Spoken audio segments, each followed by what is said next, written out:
Today, we're talking about scales because really, when we're talking about scales, we're talking about one of the most essential building blocks of music. So, did everyone have a chance to get the handout? And did you make sure you had the right one for your instrument?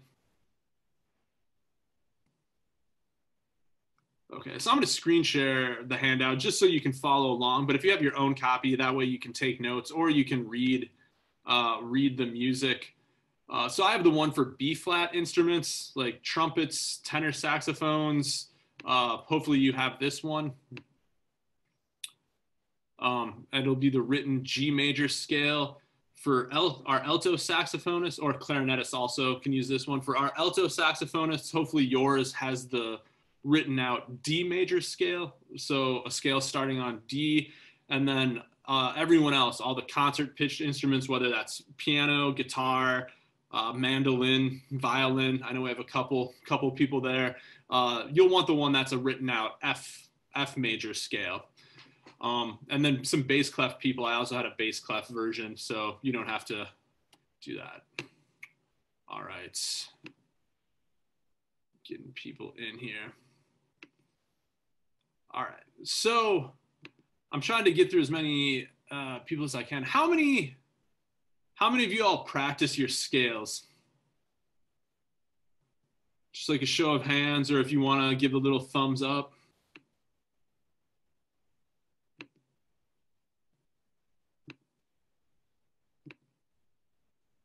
Nathan does. Awesome. All right. How many people, though, when you kind of learn and practice your scales, the extent of what you do is just kind of playing the scale up and down? Like you just kind of go.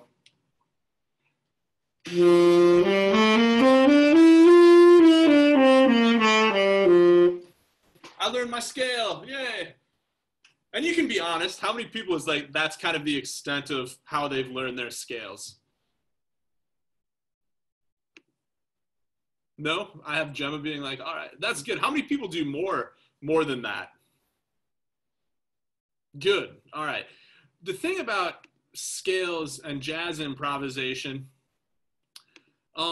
we have to really develop a mastery to be able to start to hear different shapes and different melodies using these scales, and then being able to execute them. So the more flexibility we have, or the more technical proficiency we have when we play our scales, it's gonna, like it says down here, it's gonna allow us to execute ideas we're hearing, which is super important in improvisation. So the more we spend time learning our scales in a variety of ways, we're going to get more proficient at them. And it's going to open up a world of improvisational opportunities. So today we're kind of going to go through this routine of how to practice scales to kind of maximize our creative output. So before we jump into that though, does anyone know what diatonic means? And if you want to unmute yourself and jump in, or if you want to throw it up in the chat, anyone? Diatonic? I see some people's like mouths moving, but you might still be on mute. Okay, we got something in the chat. Okay, Allison Kinman says, any note within a scale. And that's absolutely right. When we're talking about diatonic, we're just talking about the notes of a scale. So today we're dealing with a major scale, so we're really only going to be using the 7 different notes in the scale. What would I don't want to say the opposite, but what's another term that expands diatonic? Or what would be the opposite of diatonic?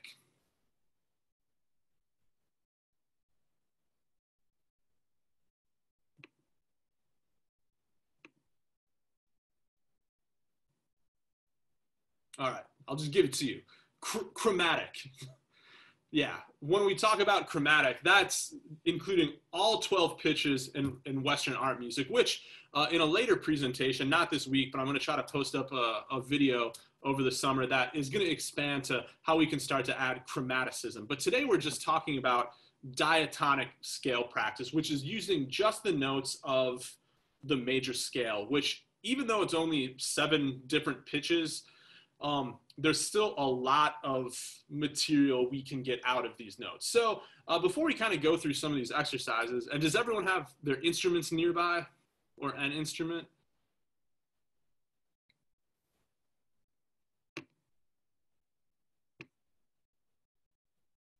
Good. Yeah, because we're going to walk through this kind of together. So, but before we jump into that, I just want to spend a minute talking about why we practice scales and why are these important. And I've already mentioned a few things, but we're going to keep going. So the main reason a lot of people think about why we practice scales and learn especially scales in different keys is to build our technique, which is absolutely true. We want to practice our scales in all 12 keys in order to get more technically comfortable on whatever instrument we play, whether it's saxophone, trumpet, mandolin, kazoo, the theremin. The more proficient you are at all your scales, the more comfortable you're going to be on the entire instrument, or just the more comfortable you're going to be playing your horn or whatever. The next one, tone development. This often gets overlooked, and we're going to talk about this as we go on, but scales are an amazing opportunity, especially for us wind players, to develop our tone throughout the entire register of the instrument. Because what usually happens, especially saxophonically speaking, the harder, like the higher range and the lower range are typically harder to play in, and we start to lose the ability to sound good. So by practicing scales, it actually helps us develop our sound, especially if we go slowly, which is what we're going to talk about a lot today. But really, to me, anything, especially scales, in addition to the technical aspect of it, we're also developing our sound. And then I kind of mentioned this earlier, but especially jazz vocabulary, which I think you've heard thrown around a lot this week. Like yesterday, if you were at the 2:30 presentation with Chris, he was kind of talking about licks and patterns a little bit. Those are rooted oftentimes in scales. So the more comfortable we are with our scales, it actually makes learning vocabulary easier. But as we're going to find out today, we can actually create a lot of vocabulary from just this scale. And then here's the big one. Scales are all about ear training, especially for jazz improvisation. So what I'm going to encourage you to do as we kind of go through this routine, and it's in bold right here, always make sure that you can hear what you're playing. And I don't mean like that you're just playing at a loud enough volume that you can hear the own sound of your instrument. But what we're really trying to do is develop our auditory imagination. So when you play a major scale, you're not just like, well, I hope this sounds like a major scale. I'm going to blow some air and move my fingers and hopefully we'll get a major sound.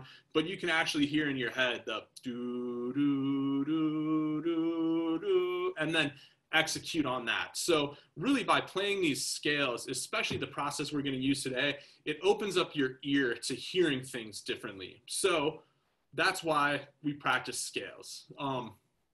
Questions so far? Comments?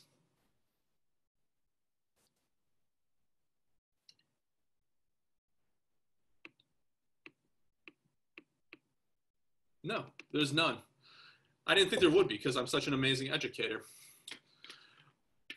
I'm kidding, tongue in cheek. All right, so let's talk about let's go through this process and talk about a great way to practice scales to maximize their usefulness in improvisation. So we won't do this today, but on your own, when you start to practice, like as soon as this session ends and you're just inspired to get into the practice room and start doing this, I'd encourage you to have a few supplies. Definitely a metronome. When we're talking about building technique and the ability to be able to play fast, if you're not using a metronome, you're not doing it correctly. So on your own, make sure that you're using that metronome, and we'll talk about some ways to track it, but a metronome is especially important. I also always like to have a tuner or some other device like a drone when I'm practicing scales, because this goes back into the tone and the ear training. We also want to make sure that we're playing in tune. So having a tuner with you is like an exceptional thing as well. Staff paper. If you guys are practicing, no matter what you're practicing, whether it's scales, working on tunes, just warming up, I always like to have some staff paper with me, or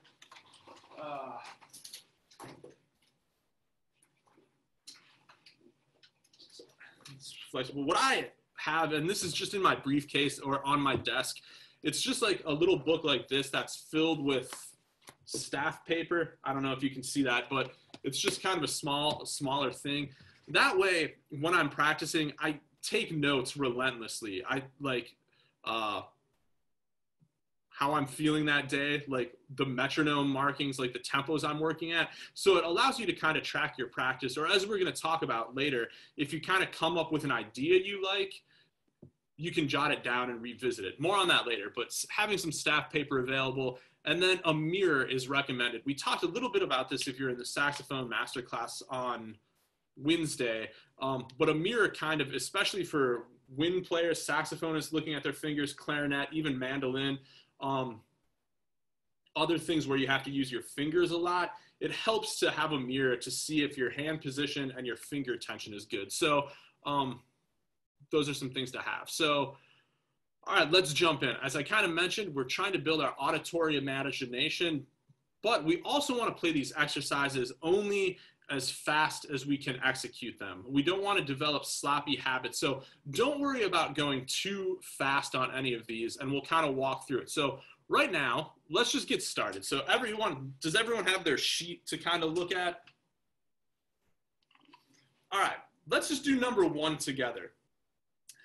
And with this, we're just playing the scale, but instead of going, like starting on the root, which in this case is F concert, and then just going up to F concert again, I actually like to start by learning them up to what we call the 9th in jazz, or what would be the 2nd scale degree, which you can see in this instance is a written A, or for the concert instruments, a concert G.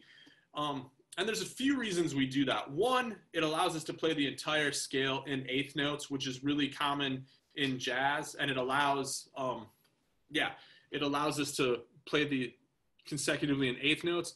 But then, especially when we're talking about improvisation, what are the, like when we look at a chord, what are the important notes in building a chord?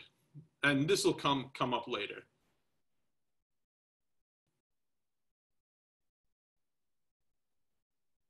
And if anyone wants to jump in.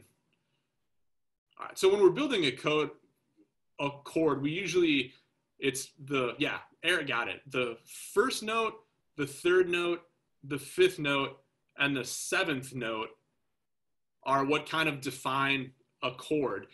And if you see, those are all on the downbeats. Like the chord tones are on the downbeats or the strong beats. And then the A is still technically a chord tone. We could just keep going up every other note to get these chords. So it puts these important notes, the chord tones, on the downbeat. So let's play this together. We won't go in 8th notes right now, but let's just go in quarter notes. So it's like G, do, do, do, and then we'll work to speed up. Here we go, just to get the air moving. So as we do this, again, see if you can really hear the scale as you play. Hear this major scale sound and make sure that it's fitting into it. All right, let's give it a try. Here we go. The concert F major scale. 1 in quarter notes, 2, ready.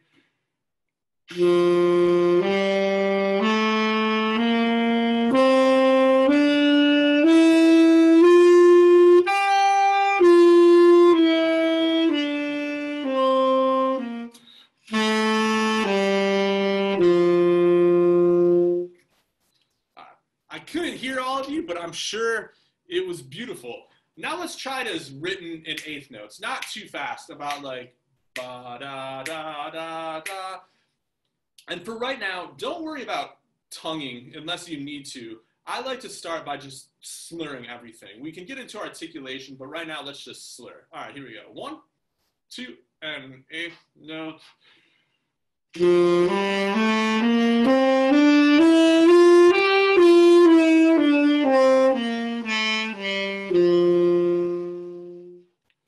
Good. Let's do that one more time as written, repeated. So up and down the scale just twice in a row, and let's push the tempo a little bit. If you're not comfortable yet, that's all right.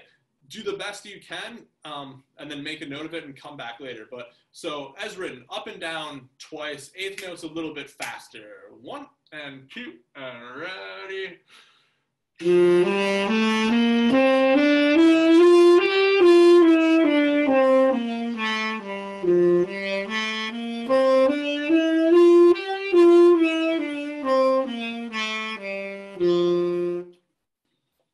Again, I didn't hear any of you, but I know it was beautiful. I heard it in my mind's ear. You all sound great. So that's the scale, and that's what we're starting with.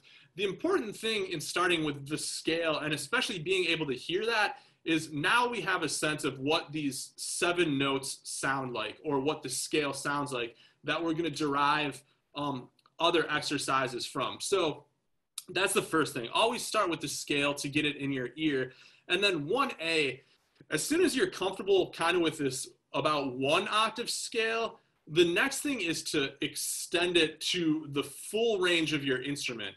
So we start to develop technique in the higher and the lower registers. So this is going to be different for everyone. For brass players, some of it could depend on your range. Saxophone, clarinet, woodwind players, some of it is kind of determined by the range of the instrument. Piano, you could go up and down the entire keyboard. You have a huge range at your disposal. So don't just practice one little section of the keyboard, but expand the range. So start to do full range studies once you get comfortable with the scales. All right, questions thus far?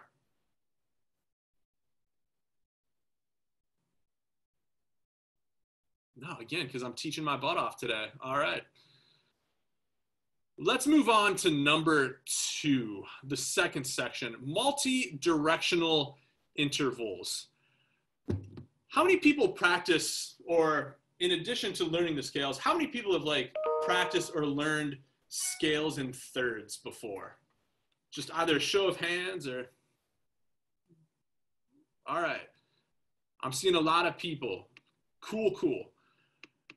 My big thing with how we kind of teach intervals is that it's pretty limiting, because I think a lot of you probably learned it the same way I did when your age, when there's really one formula for how we learn intervals. So how many people, when you kind of learn these the first time, was pretty much just like this?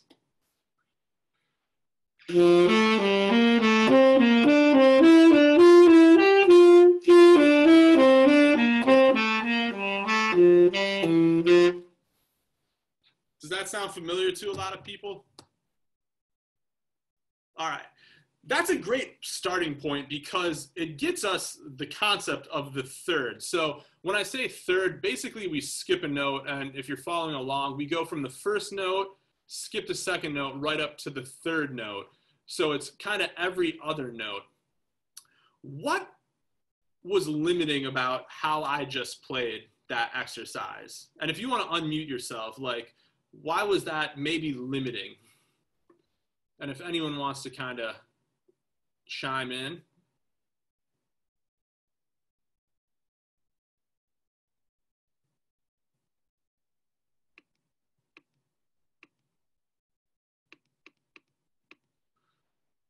All right.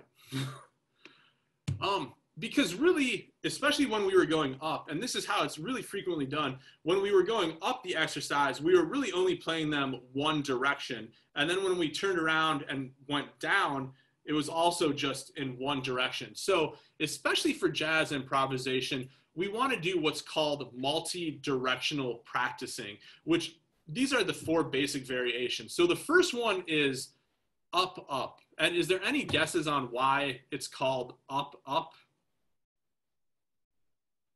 Because it goes higher?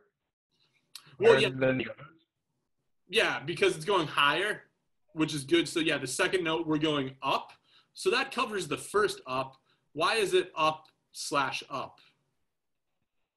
Because it goes up the second time as well.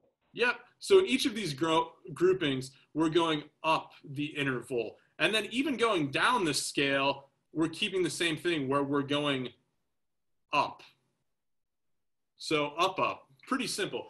Let's try this exercise. And again, let's just start in quarter notes. So like do, do, do, do. And we'll just do it as written. Here you go. In quarter notes. 1, 2, ready.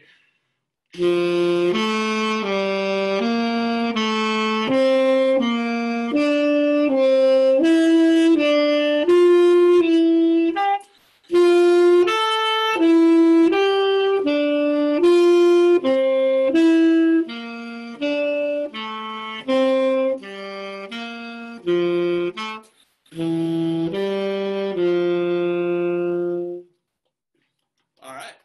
Nice little finger buster. Let's try it in eighth notes for those who are ready. Not too fast, but right about here. So like 1, 2, in eighth note, go.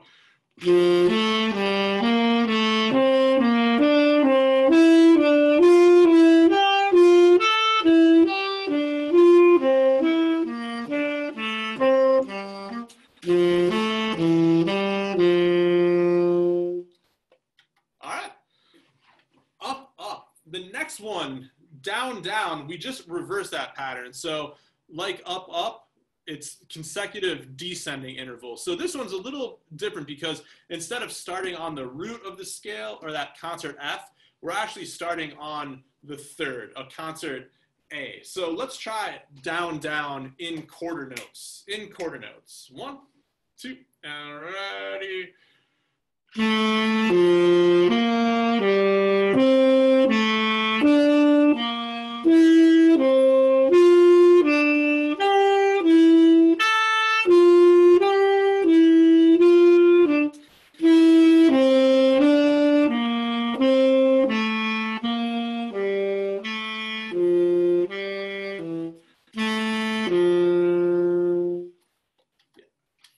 All right.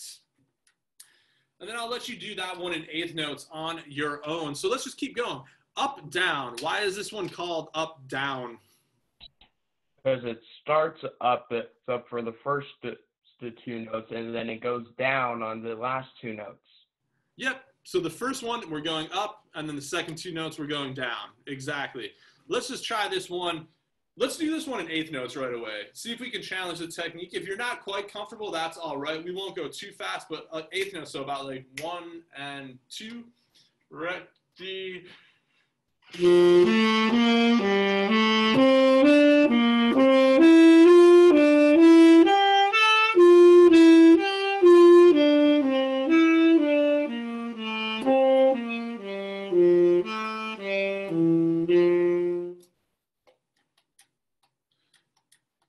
That's a fun one. All right. Now to conclude, down, up. So we just reversed it. So now we're starting with that interval going down and then followed by an interval going up. So let's do the same thing. Let's try this one as written in eighth notes. 1 and 2 and ready.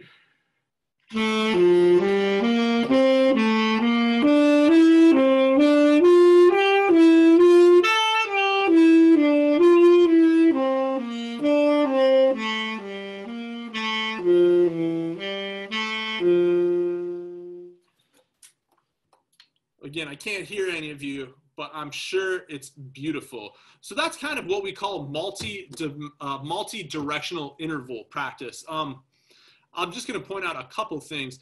Every time we start with a descending interval, even though we're not starting on the root, we're always ending on the root of the scale. But with that, we still want to approach it using that interval. So like on the down, down, we approach the last note descending. Same thing with the down, up. We want to approach the note descending to continue to ingrain that pattern. All right. Question so far, or I'll also ask you, like, why do you think it's beneficial to practice in this way?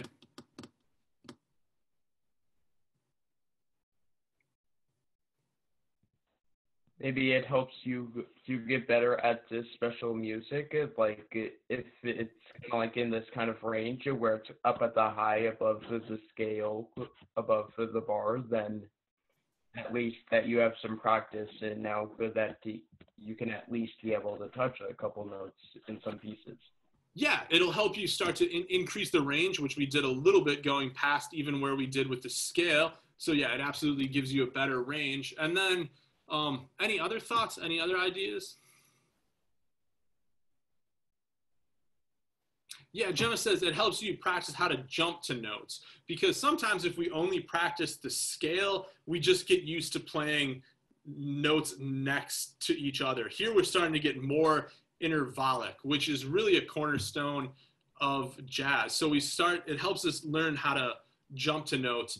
And from an ear training perspective, it also starts to give us patterns to latch onto. And it starts to allow us to be able to hear the interval of a third, whether it's going up or going down. We start to retain that. So when you hear like someone else playing something, you could be like, oh, that was a third going up, or, oh, they're just playing like a descending thirds pattern or a third pattern going down. So it opens up our ear to familiarity. So the thirds are a really good starting point just because it's kind of the easiest interval to conceptualize. But once you kind of master or start to get more comfortable with thirds, expand this to other diatonic intervals. The next one would be the fourth, where if you start on the root, you go up 4 notes. And that gives you like you hear that a lot in jazz. Like the fourth is a really modern sound. And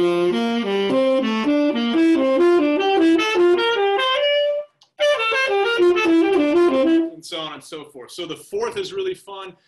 Fifths are similar to that. When you start to get into some of these higher intervals, one I've been working a little bit with is the seventh. It really starts to challenge your ear and your technique to be able to go like. Yeah,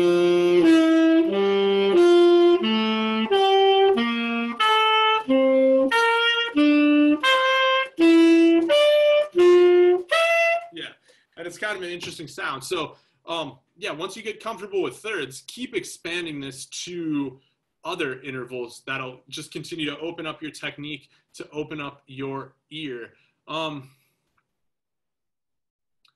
So I don't know if you're all watching the chat, but Jeff says Fats Wallers, who's a great jazz pianist, like one of probably the best in history, wrote a great tune called Jitterbug Waltz.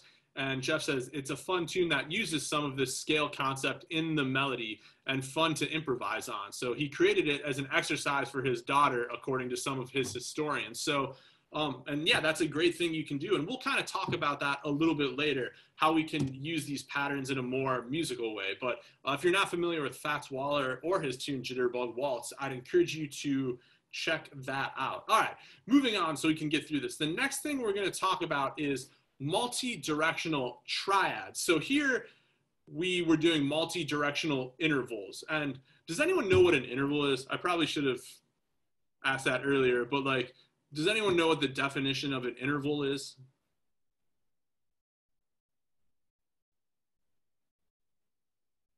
All right, simply in music, an interval is the distance between 2 notes. So an interval is only 2 notes, which is why we have like a third from G to B. How many notes are going to be in a triad? Any guesses? Yeah. We have some people saying 3, some people saying 6, someone else saying 12. All right, so what does tri mean? 3, right? Yeah, so there's just going to be 3 notes in a triad. But with this, we start to actually get into some harmony. So as we practice these, we want to really start to focus on the sounds these different collection of notes make. And especially from a major scale, there's 3 different triads we're going to be creating: major, minor, and diminished. And each of these have a really distinct sound. So I'm going to scroll down. So we're using the same concept of multi-dimensional practice But now we're adding 3 notes. So if you look at this first one, up, up, we'll play this in a minute, but if you've studied jazz theory at all, hopefully you can read some of these chord symbols. But if we do this triad, the first one, it's a G major triad. So when we start on the root of the scale, it's a major triad. Then the next one, A minor, because it has that C natural, which is a lower third, so A minor. The next one's a B minor triad, so it has the same minor sound.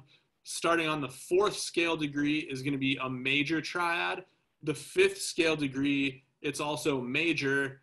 6th scale degree, E minor, or concert D minor. Then when we get to the 7th scale degree, that's where it kind of differentiates and gets actually a really cool sound, a diminished sound, before we get back to the major. So yeah, and if you can't play this high on your instrument, don't worry. There's a couple options. Just sit out, or you can always go back down an octave. So let's say you can only play up to this high A. Instead of trying to play this next one as written, you could always start it an octave lower and still get the same concept. The reason I gave these chord qualities is because, especially when we're playing this, and especially when we're starting to go faster, it's easier, instead of trying to think like G, B, D, A, C, E, and like from note to note, if you are actually just thinking major, minor, minor, major, major, minor, diminished, major, you're going to start to associate a sound with your fingers versus just trying to identify the note name. So we're going to go through this one really slowly. We're just going to do it in quarter notes. So each one is a quarter note. And as we do that, really focus on hearing the difference between what a major triad sounds like versus minor, etc., etc. So let's just do this one, and let's just go up for right now. So when we get to the top note, the concert F, let's just stop on that note. All right, here we go. So triads going up in quarter notes. 1, 2, ready.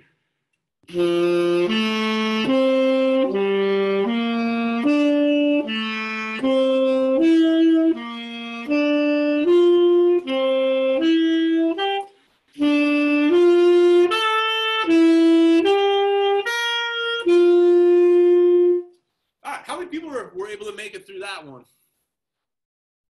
Yeah. And again, once you get comfortable, we can push the tempo a little bit. And now, kind of keeping in this multi-directional practice, let's start on the top one and go back down. So we're still going to be playing the triad going up, but then instead of going, like, each note that starts the triad is going down. So let's start on that high one with the concert F major, and then we're going to be going down. So the second half of this exercise. 2, ready.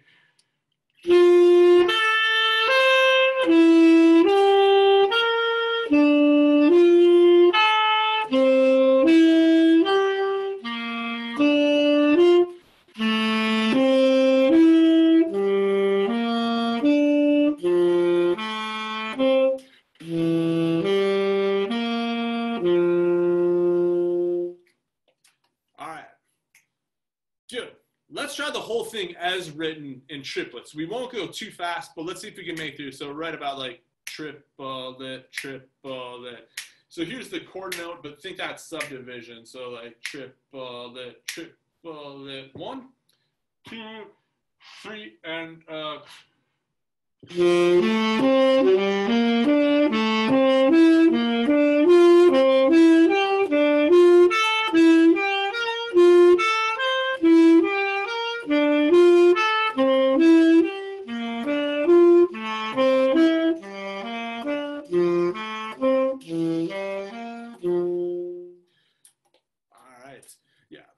I think I mentioned it above, but also make sure that you breathe as necessary. We don't want to like lose, especially wind instruments, lose breath support and just kind of limp to the end. So if you need to fit in a breath somewhere, do what you can. All right, the next one, now we're just taking that same concept of multi-directional practicing and applying it to these triads. So let's just try to read through this one as written. So here, instead of starting on the root, we're actually starting on the fifth note of the scale and then going down these triads. But again, even when you're doing this, don't think like D, B, G, E, C, A, F sharp, D, B. Work to see if you can instead start to think this is a major triad going down.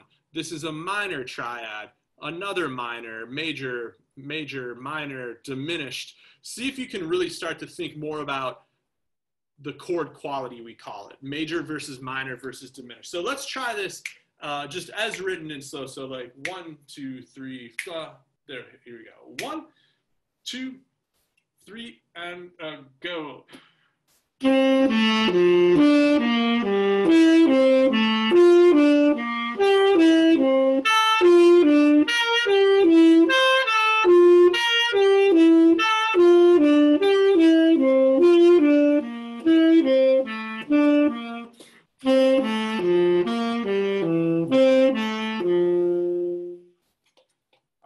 Good, and the same thing with the intervals. When we're going down, even though we start on the fifth, we want to end on the root. So we play the first triad going down to end. All right. Now we're keeping the same concept. We're going up a triad, then we're going down a triad. Up, then down to keep that pattern. So let's just try this one as written again. And again, the more comfortable you get with this, don't so much think note, note, note, note, note, note, but start to think major, minor, minor, major, major, minor, diminished, to start to associate this sound. So let's try this one as written in triplets. 1, 2, 3, and go.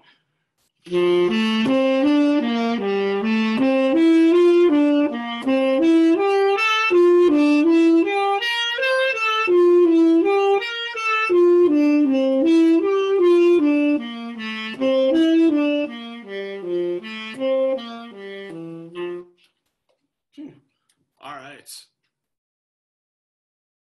So Jem is saying this is how she learned all of her chords, which is awesome. So yeah, how many people have actually practiced like this before? Have done stuff like this? Yeah, so Gemma, Paul, I'm seeing.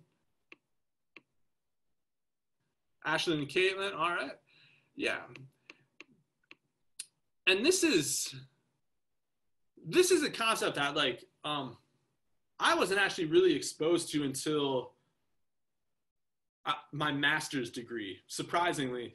And when I started practicing like this, it was frustrating because learning a new skill, especially after you've already kind of like, I thought I knew all my scales and chords and was like, oh yeah, I can play that. Then my teacher was like, no, do this. And it was like starting over. But once I started doing it, it opened up so many possibilities and especially allowed me to feel more comfortable on my instrument and getting around. So the earlier you can start doing this, like the better. Like I think Chris mentioned in his class yesterday, this like start slow, start simple, but really work to kind of master these. And especially the age most of you are at, like a younger developing musicians, it's a great age to be at because your brains are like little sponges right now that just absorb so much, and it allows it to be ingrained a lot or a lot sooner. And you'll notice that like the more consistently you do this, it just seeps into your playing and it starts to get a lot more fun. Like the better you are at your instrument, the more fun you can have with it. So I wish I would have known about this when I was your age, so I could have been practicing like this for like the last 20 years as opposed to just like the last 7 or 8. Cool. So we just did up, down. So what's the next one? We just did up, down. Any guesses on what the next one is? Down, up. Yeah, down, up. Probably because it's written on the sheet. All right, so let's do that one as written in triplets. Down, up. Here we go. 1, 2, 1, 2, 3, and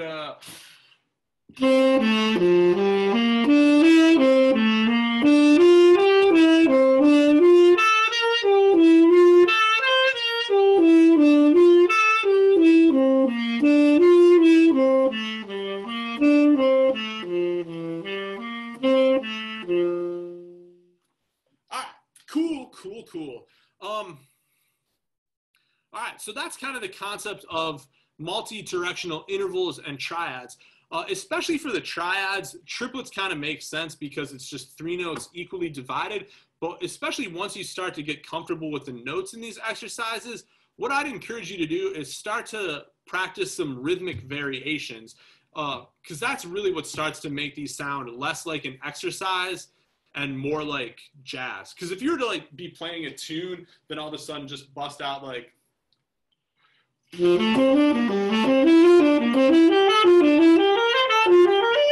it doesn't sound bad, but people are like, it's kind of formulaic. But if you were to alter that and go like,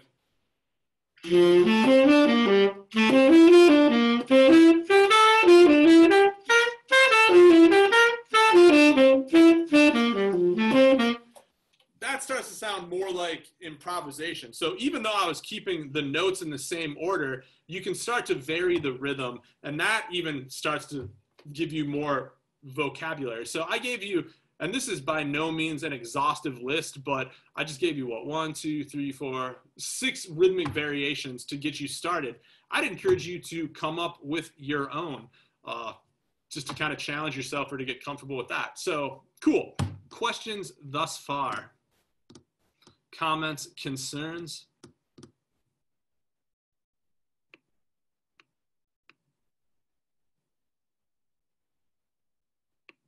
All right.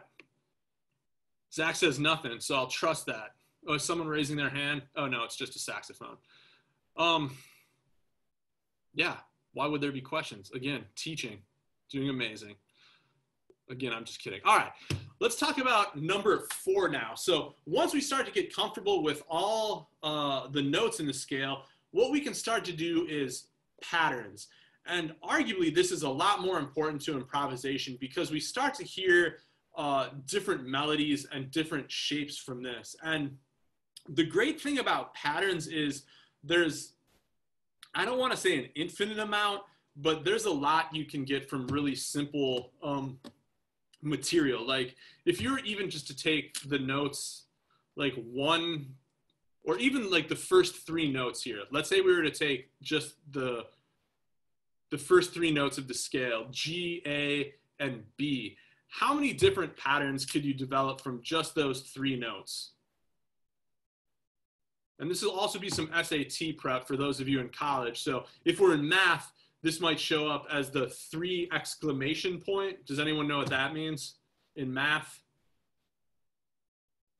So if you see a number and an exclamation point, it just means 3 times 2 times 1. So it'd be 3 times 2 is 6 times 1, 6. So even from just like the first 3 notes of a scale, you can actually get 6 patterns. If we were to add the 4th note, it would be like 4 exclamation points, which would then actually be, I forget, something like 16. I haven't taken math in a while. Don't quote me on that. But even from like 3 or 4 notes, we can get a lot of patterns. And then this starts to get really applicable to jazz when we start to get these patterns. So the first one I gave you is just, we'll call it 1, 3, 2, 1, because we start on the first note, 1, jump up to the 3rd note, then go down to the 2nd note, back to 1. And we just keep that same shape starting on every note. So it's 1, 3, 2, 1, 1, 3, 2, 1, 1, 3, 2, 1, 1, 3, 2, 1. So let's just try this. Let's just try it as written, this pattern. And let's do it in 8th notes, but not too fast, about like 1 and 2 and 3 and 4 and 1, 2, and ready.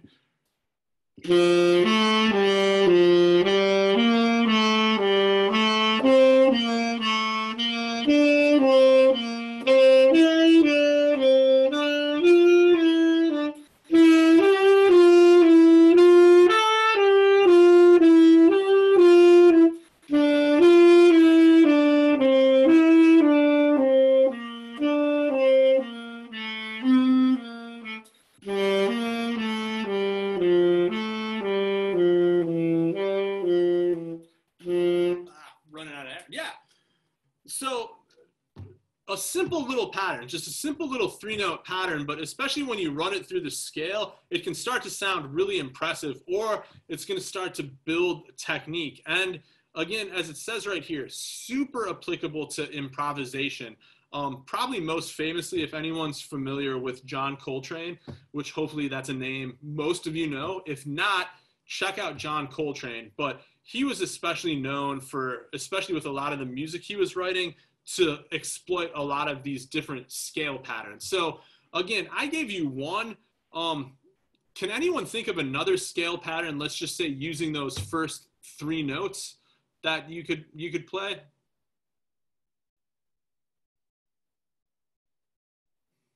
And if you want to type it into the chat, just using like the numbers 1, 2, and 3, can anyone think of just like a pattern using those, the first 3 notes, that's different from this?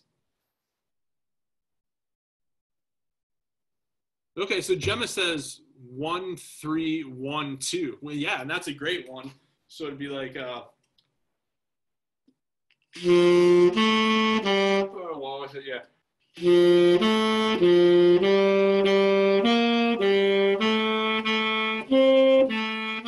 And so on and so forth. Zach said 2, 3, 1, 1. Yeah, that starts to add some rhythm.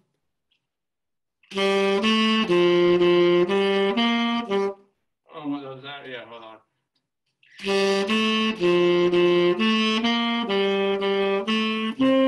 Yeah, and so on and so forth. So challenge yourselves to come up with a couple different patterns, either using the first 3 notes, or if you scroll to the next page, here's some other really common ones that you hear in jazz, kind of the opposite of what we just did, 1, 2, 3, 1.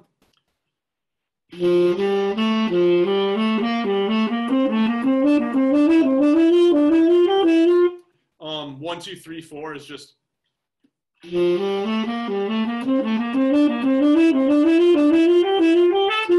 So for 1, 2, 3, 5 is a really super common one. 1, 2, 5, 3 is a great shape. One of my personal favorites is 3, 5, 2, 1. Yeah, and there's some other great ones in the chat. 4, 3, 1, 2.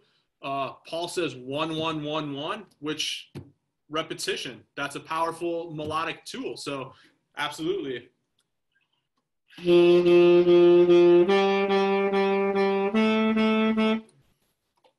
That's a great thing to work on as well. So that's kind of pattern practice. Any questions about that? Nope. All right, cool. Let's move on to the next one. So exercises 1 through 4 are very much technical things to start to get familiar with the scale. And even in classical music, a lot of musicians do some of this. If anyone, do we have some pianists out there, or anyone in addition to their instrument who plays piano? There's a really famous book, like the Sherney and Hannon, I believe it's called, or Velocity Studies, and it's all based on like simple finger patterns like this, like 1, 2, 3, 1, 1. So these patterns are really common, even in classical music. But where the process usually ends for classical musicians is right there. They practice these technical scale patterns and like thirds, triads, and then they kind of stop.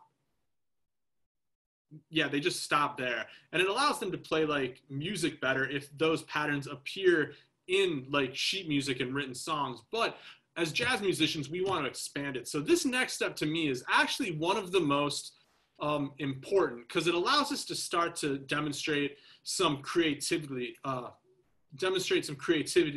or start to think creatively about the scale and start to associate it with some harmony. So this scale we've been working on, the concert F major scale, you'd use that anytime you saw what would be like a concert F major 7, a concert F major 7 chord change. So we want to start to associate this scale with that harmony. So what we want to do is just simply play that scale in a very free manner, not necessarily think about consciously using notes and patterns, but just kind of allow the mind to wander, but stay within this scale and just free play a little bit. So it can be really, you don't have to try to play like a lot of fast stuff. In fact, sometimes playing like slower and more melodically will help to develop some of our understanding and shapes. But even just taking the scale and going up.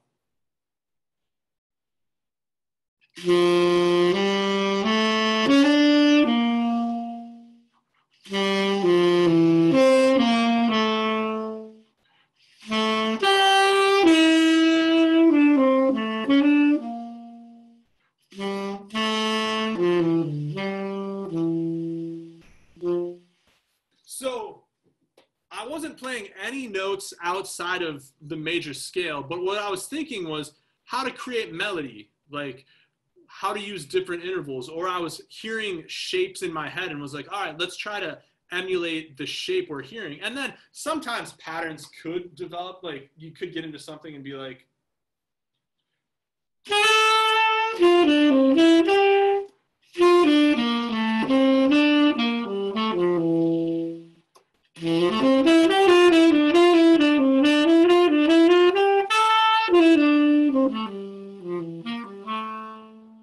so just different things to get comfortable with the scale. The only caveat is if you play a note outside of the scale, then stop. Not necessarily because that's bad, but then it also gives you a second to think about like, oh, what was that note? Why would I maybe want to avoid it? So if you're playing like in concert F major and you're like,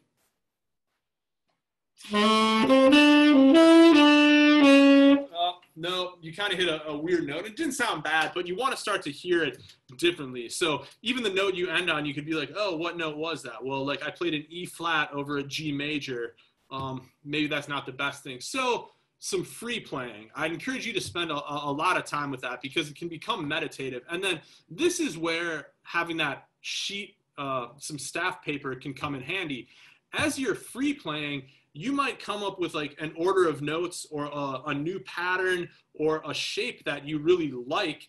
I always like jot that down because then you can revisit it later and actually practice it a little bit more. You can dissect it and be like, all right, well, these notes that I played are, you know, in relation to the key. That's what this is. And then you can turn it into your own exercise. So that's just the importance of free playing. Unfortunately, and this kind of gets to the next step, very rarely, especially if we're like in big band or even like a jazz combo, are we just freely playing over one chord.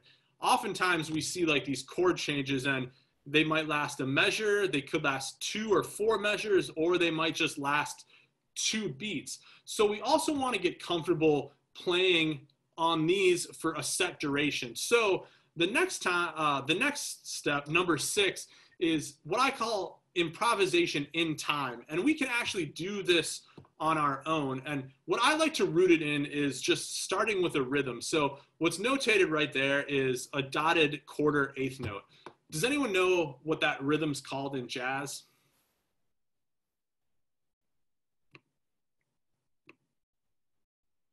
And it's been mentioned a few times throughout the week. I don't know if you're in those clinics, but we call this the Charleston rhythm.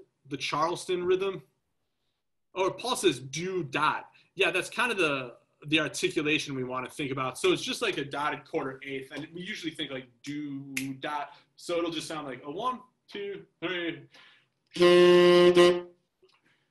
So what we want to do is play that for the first 2 beats, and then over the next measure and a half, improvise something using just the notes of the G major scale or concert F major scale, but make sure that we come back to that rhythm. What this does is it starts to get us to think more in time, knowing like, okay, I only have 6 beats to improvise. I should put something in. So it could be something like 1, 2, 3.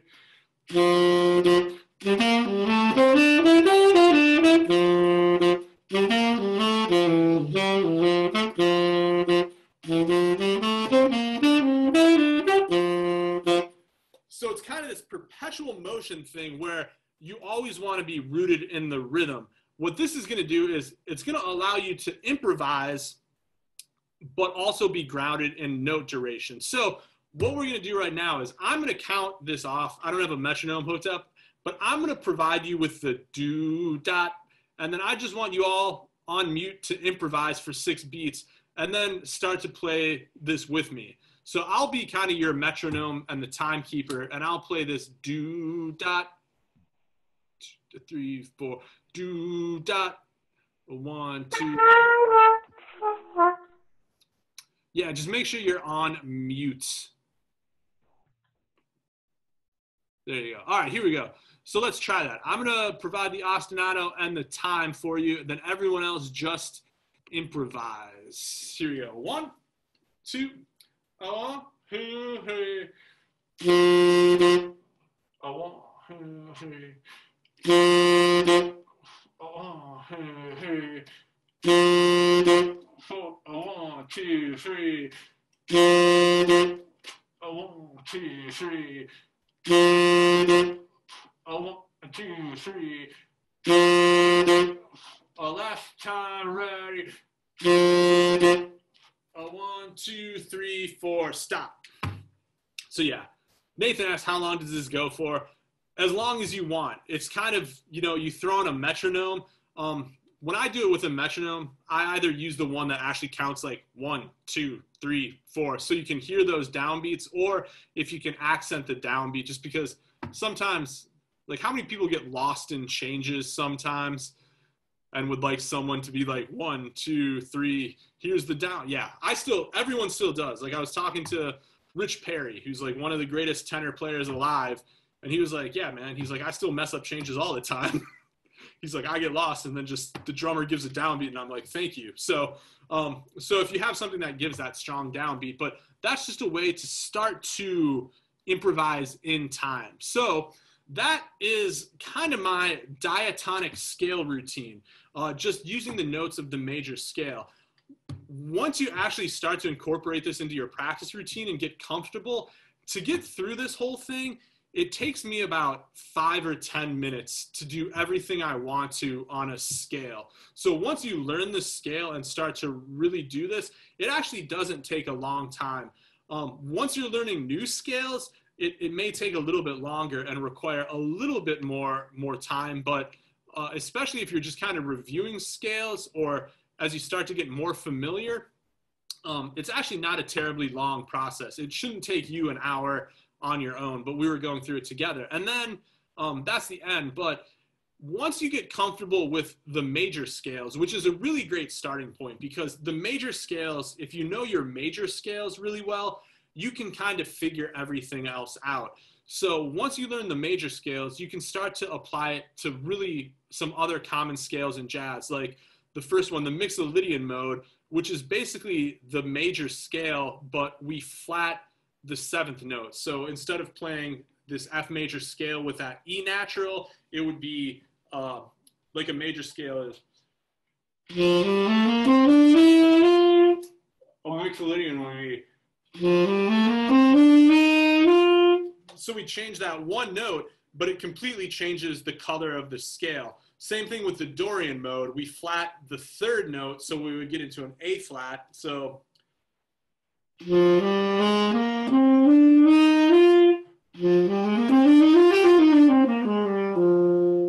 and then there's some other ones for you. So that's kind of my scale routine to help you get especially more comfortable with the major scales. And then from an application point, which we haven't talked about a lot, like I said, anytime you see like this G major or concert F major 7 or like the major 7 chord symbol, now you kind of know the scale. Or how many people were in Dr. Benoit's like 257 theory class on, when was that, Tuesday? So he was kind of talking about how for the 251, you can just use the major scale. So let's say we were playing a 251 in G major. What would the 2 chord be? And this will help you review that. So it would be A minor 7, and then we'd have that D7 chord, and then a G major 7. So I'll throw that up in the chat. So that would be the 251 in this written key. But for you all at the level you're at, instead of thinking like, oh man, I have to play stuff that fits over A minor Now I need something that fits over D7. And now I'm finally to the G major 7, which I'm familiar with. For you all, excuse me, like Dr. Benoit was saying, that progression to you should just equal G major scale. So you could do any of these exercises we just worked on over a 2-5-7 progression, and it's going to sound good. You don't have to so much think about, oh, I'm going to play A minor to D7 to G major, but you can just play some of these exercises we did, and that's going to be a great starting point over that 2-5-7. So, all right, that kind of concludes what I wanted to present, and we're just a little bit over, but there's still time. Does anyone have questions, comments? If you either want to unmute and ask them or type them in the chat, now is the time to get them addressed.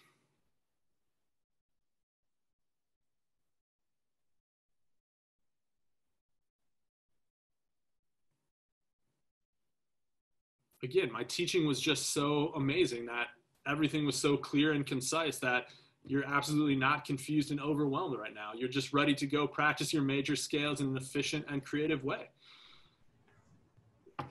Awesome. So, okay. If you had like 10 minutes a day to do an exercise, to like practice this, what would you do? If I had 10 minutes a day, and only 10 minutes, honestly, that's kind of been my practice lately. And this is what I've been doing for, because it takes, like I said, for me, it takes about 10 minutes to get through most of this, and even an expanded version I have. So if I have 10 minutes a day, I just do this. What I will say though is I do it really slowly though, because that way I can focus on everything I want to if I'm only practicing for 10 minutes, which is building technique, practicing scales, but also using it as an opportunity to work on tone, and especially with some of the free improvisation or the improvisation in time, also working on that creativity. So if I only have 10 minutes a day, I basically just go through this routine. And then I'll just rotate. So like I'll spend like a day or two on one scale, or like just go chromatically through. So like on Monday I'll do G, or today I did G, tomorrow I'll do like A flat, or I wrote it down at the bottom. You can also use it to scales or tunes you're working on. So I personally have been working on like a lot of altered language, or like a lot of tunes with minor 2-5s, which uses like this altered dominant scale. So I've been basically just practicing this routine, but using altered dominant, which is a really advanced scale. But yeah, long answer is what I just gave you. Short answer, if I only have 10 minutes to practice, this is exactly what I do.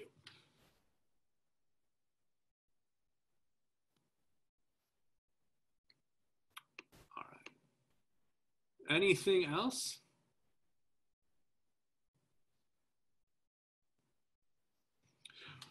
Well, I'm sure some questions may come up, or like I mentioned, I'm going to try to add a video that actually expands on this concept, because once you get really comfortable with all this, we do want to start to add some chromaticism, which is not the opposite, but kind of the addition to the diatonic. So I'm hoping to post a video and get another handout that will be posted either via Instagram or through the website that talks more about how to add some chromaticism to some of these exercises to sound even more like a jazz player, especially bebop. So keep an eye out for that.